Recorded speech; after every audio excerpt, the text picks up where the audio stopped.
दीपादास मुंशी जी, शकील खान जी, मोहित सेन गुप्ता जी, मुख्तार अली सदर जी, सईद जी, अमिताभा चक्रवर्ती जी, हमारे कैंडिडेट्स मोहित सेन गुप्ता जी, अमल आचार्य जी, अनामिका रॉय जी, प्रमाणिक जी, मुर्शिद आलम जी, मोहम्मद एहसान जी, भाइयों और बहनों, प्रेस के हमारे मित्रों, कांग्रेस पार्टी के प्यारे कार्यकर्ता, आप सबका यहाँ बहुत बहुत स्वागत, नमस्कार। कैसे हैं आप लोग? सुनाई नहीं दिया? ठीक है आप लोग?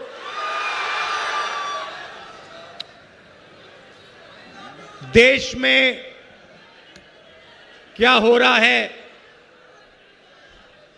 वो आप बहुत अच्छी तरह समझते हो।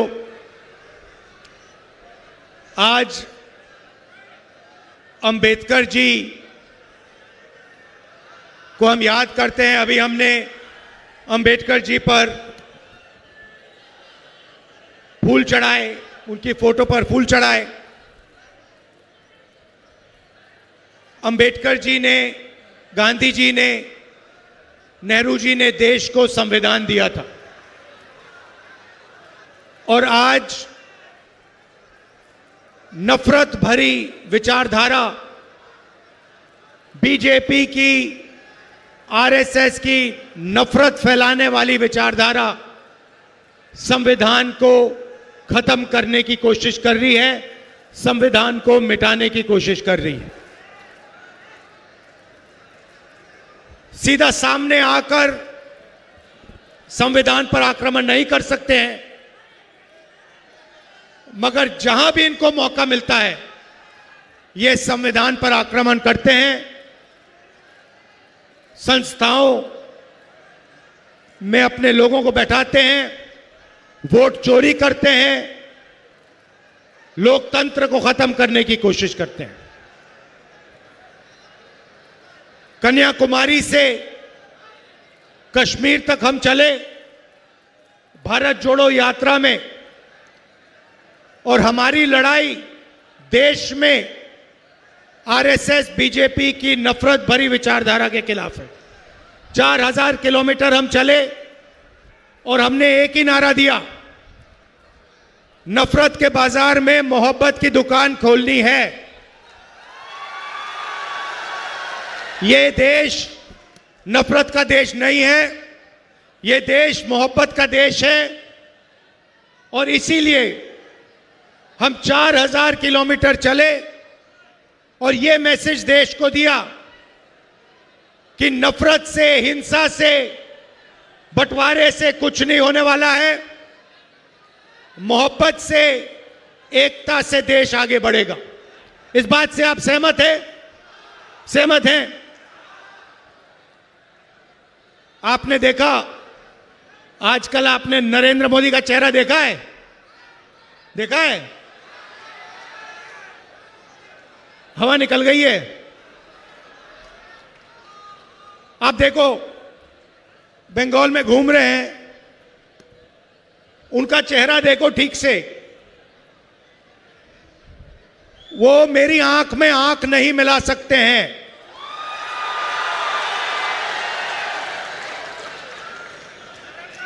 वो पार्लियामेंट हाउस में, लोकसभा में डिबेट चल रही थी। जो यूएस डील की है नरेंद्र मोदी ने, अमेरिका और हिंदुस्तान का जो समझौता किया, उसके बारे में डिस्कशन चल रही थी। अच्छा, आप लोगों ने एप्स्टीन का नाम सुना है? आप जानते हो एप्स्टीन कौन है? जानते हो ना? एप्स्टीन फाइल्स के बारे में जानते हो? थोड़ा बता देता हूं, नरेंद्र मोदी जी भी सुन लें। एप्स्टीन फाइल्स अमेरिका में 35 लाख फाइलें बंद पड़ी हैं। उसमें हिंदुस्तान के मंत्रियों का नाम बीजेपी के नेताओं का नाम और नरेंद्र मोदी जी भी उसमें फंसे पड़े हुए हैं। एप्स्टीन फाइल्स की चाबी डोनाल्ड ट्रंप के हाथ में है। इसलिए जब डोनाल्ड ट्रंप मोदी से कहता है मोदी जी जंप मारो, तो नरेंद्र मोदी जंप मारता है। उससे कहता है उधर बैठ जाओ, तो नरेंद्र मोदी उधर बैठ जाता है, क्योंकि कंट्रोलर डोनाल्ड ट्रंप के हाथ में है। भाइयों और बहनों, बीजेपी ने और नरेंद्र मोदी ने एक नया राजनीतिक सिस्टम निकाला था। आइडिया क्या था कि पूरा का पूरा फाइनेंस, पार्टी का जो पैसा है, पूरा का पूरा एक जगह रख दो। कौन सी जगह? अदानी। तो उन्होंने क्या किया? उन्होंने, नरेंद्र मोदी ने बीजेपी को अदानी कंपनी से जोड़ दिया। अदानी के लिए बीजेपी काम करवाती है और अदानी पैसा, सपोर्ट, मीडिया, फाइनेंस सारा का सारा बीजेपी को देती है। यह इनका सिस्टम है। तो सचमुच में यह अदानी कंपनी नहीं है, इसका नाम मोदानी कंपनी होना चाहिए। यह आधी अदानी की है और आधी ये मोदी की है। अब हुआ क्या? इन्होंने पूरा का पूरा फाइनेंस इस कंपनी में डाल दिया और डोनाल्ड ट्रंप और अमेरिका ने कंपनी को पकड़ लिया। अदानी पर अमेरिका में केस लगा दिया। आप पता नहीं जानते हो, नहीं जानते हो, अदानी के पास बहुत पैसा हो, अदानी बहुत अमीर हो, मगर अदानी हिंदुस्तान से आज बाहर नहीं जा सकता है। क्योंकि अगर अदानी बाहर जाएगा तो अमेरिका उसको पकड़ के अमेरिका ले जाएगा और फिर मोदी का जो गुब्बारा बनाया गया है, उसमें जो 10-15 साल से गैस भरी जा रही है, हवा भरी जा रही है, वो गुब्बारा फटाक से फटेगा। तो यह मैं आपको क्यों बता रहा हूं? क्योंकि नरेंद्र मोदी का पूरा कंट्रोल डोनाल्ड ट्रंप के हाथ में है। अब पार्लियामेंट की बात, लोकसभा में डिबेट चल रही, मेरा भाषण शुरू होता है, नरेंद्र मोदी देश से कहता है मेरी 56 इंच की छाती है। सुना आपने? 56 इंच की छाती है। डिबेट शुरू होती है, मैं डिबेट शुरू करता हूं और मैंने वहां पे काम शुरू कर दिया। जो मैं अभी आपसे बोल रहा हूं वो मैंने शुरू कर दिया। एप्स्टीन, अदानी, और मेरे पास थोड़ा ज्यादा इंफॉर्मेशन है जो मैंने आपको अभी बताया नहीं। मोदी जी की हवा निकल गई। अमित शाह से कहते हैं इसको चुप करवाओ, इसको चुप करवाओ। वो पूरे इशारे चल रहे हैं, मैं रुका नहीं। एक बार रोका, नहीं रुका, दूसरी बार रोका, नहीं रुका, तीसरी बार रोका, नहीं रुका, और फिर नरेंद्र मोदी जी उठे, टीवी पे आप देखो, उठे और पार्लियामेंट, लोकसभा से बाहर निकल के भाग गए। 56 इंच की छाती होगी मगर आंख में आंख नहीं मिला सकता, दम नहीं है आदमी में। और हिंदुस्तान को भयंकर धोखा दिया नरेंद्र मोदी ने। अमेरिका के साथ जो इन्होंने समझौता किया है उसका नुकसान बीजेपी को नहीं होगा, उसका नुकसान आपको होगा, देश की जनता को होगा, बंगाल को होगा, किसानों को होगा, मजदूरों को होगा, छोटे व्यापारियों को होगा। देश को बेच दिया है। मैं फिर से बोलता हूं, नरेंद्र मोदी को अमेरिका ने कंट्रोल किया और नरेंद्र मोदी जी ने हिंदुस्तान को बेच दिया। समझौते के बारे में थोड़ा सा आपको बताना चाहता हूं। नरेंद्र मोदी ने पहली बार हिंदुस्तान के कृषि सेक्टर को अमेरिका के किसानों के लिए खोल दिया। डील के बाद अमेरिका के किसान अपना माल, अपनी दाल, अपना सोया, अपना कपास, अपने अखरोट, बादाम, अपने फल हिंदुस्तान में बेच पाएंगे। अब आप देखिए, हिंदुस्तान में खेत छोटे होते हैं, मैकेनाइजेशन कम है। हमारे किसानों के पास बड़ी बड़ी मशीनें नहीं होती हैं। अमेरिका में 1000, 10,000, 50,000 एकड़ के खेत होते हैं। पूरा मैकेनाइजेशन है, कंबाइन हार्वेस्टर, ट्रैक्टर, पूरी मशीनरी से काम होता है। आप ही सोचिए, अगर उनके किसानों का माल हिंदुस्तान में बिकेगा, हमारे सारे के सारे किसान बर्बाद हो जाएंगे। तो पहला काम नरेंद्र मोदी ने किया, कृषि का सेक्टर अमेरिका को के लिए खोला और हमारे किसानों को खत्म कर दिया, नष्ट कर दिया। दूसरा काम और सबसे शर्मदायक काम, नरेंद्र मोदी ने अमेरिका से कहा कि हम उन्हीं लोगों से तेल खरीदेंगे जो आप चाहते हो। अगर आज हिंदुस्तान रूस से, ईरान से, सऊदी से, वेनेजुएला से तेल खरीदना चाहता है तो बिना अमेरिका से पूछे हिंदुस्तान नहीं खरीद सकता। तो दूसरा काम नरेंद्र मोदी ने, हमारी जो एनर्जी सिक्योरिटी है वो अमेरिका के हाथों में कर दी। तीसरा काम भाइयों और बहनों, और जो यहां युवा लोग हैं, ये आप इसको समझोगे, हर रोज जब आप फोन चलाते हो, इंस्टाग्राम देखते हो, आप डेटा बनाते हो। डेटा 21वीं सदी का सबसे जरूरी चीज है। जो पहले देश की शक्ति तेल से बनती थी, पेट्रोलियम से बनती थी, अब देश की शक्ति डेटा से बनती है। भाइयों और बहनों, नरेंद्र मोदी ने हिंदुस्तान का डेटा अमेरिका के हवाले कर दिया। हिंदुस्तान का पूरा डेटा अमेरिका को पकड़ा दिया। जहां भी अमेरिका आपका डेटा रखना चाहे, चाहे वो मेडिकल डेटा हो, चाहे वो आपका आगे पीछे जाने का डेटा हो, चाहे वो आपकी बातचीत हो इंस्टाग्राम पे, व्हाट्सएप पे, सारा का सारा नरेंद्र मोदी ने अमेरिका के हवाले कर दिया।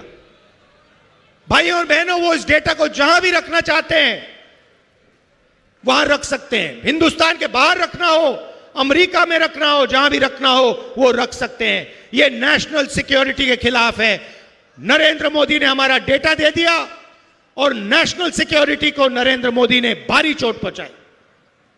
भाइयों और बहनों, चौथा काम, नरेंद्र मोदी ने अमेरिका को कमिटमेंट दी कि हर साल हिंदुस्तान अमेरिका से 9.5 लाख करोड़ रुपए का माल खरीदेगा।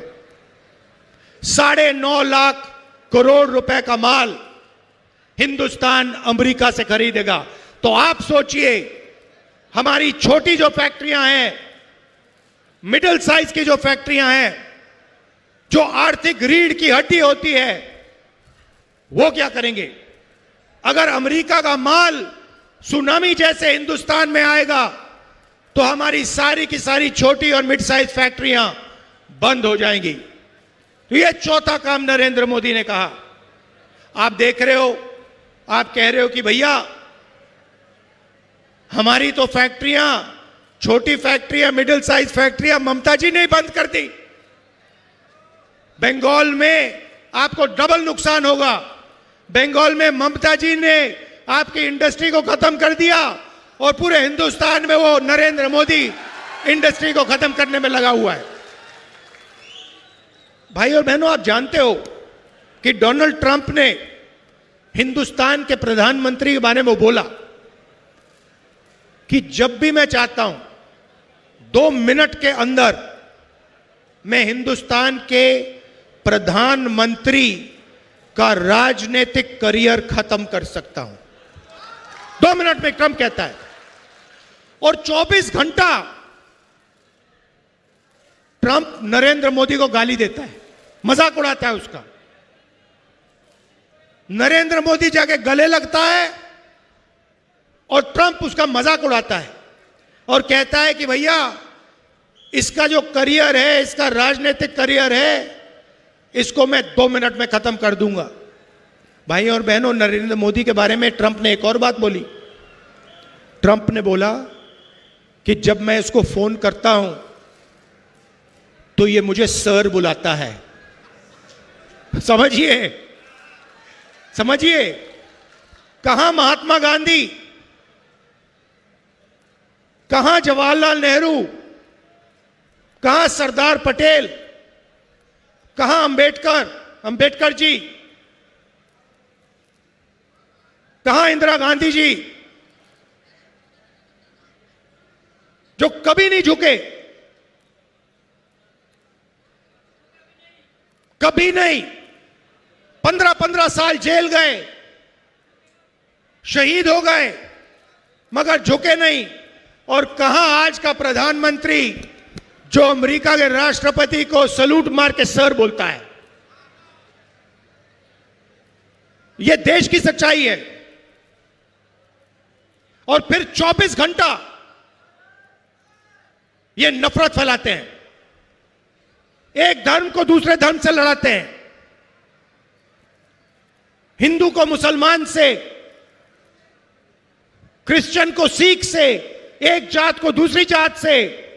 मणिपुर को जला दिया, बंगाल में इलेक्शन चोरी करने की कोशिश करते हैं, मध्य प्रदेश में चोरी किया, महाराष्ट्र में चोरी किया, हरियाणा में चोरी किया। ये ऐसे इलेक्शन नहीं जीतते हैं भाई और बहनों। ये चोरी करके, वोट काट कर, कांग्रेस पार्टी विपक्ष के वोट काट कर ही चुनाव जीतते हैं। यह सच्चाई है देश की।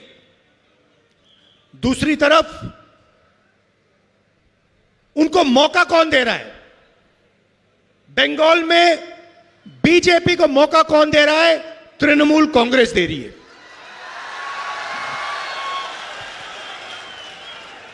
बीजेपी बंगाल को पैसा नहीं देती है। 2 लाख करोड़ रुपए बीजेपी ने बंगाल को नहीं दिए। मनरेगा का पैसा काट दिया। बंगाल के लिए यूनियन बजट में कोई प्रोजेक्ट नहीं दिए।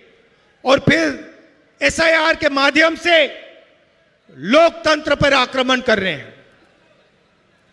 मगर तृणमूल कांग्रेस भी अपने काम में लगी हुई है। वो भी बंगाल के लिए काम नहीं कर रही है।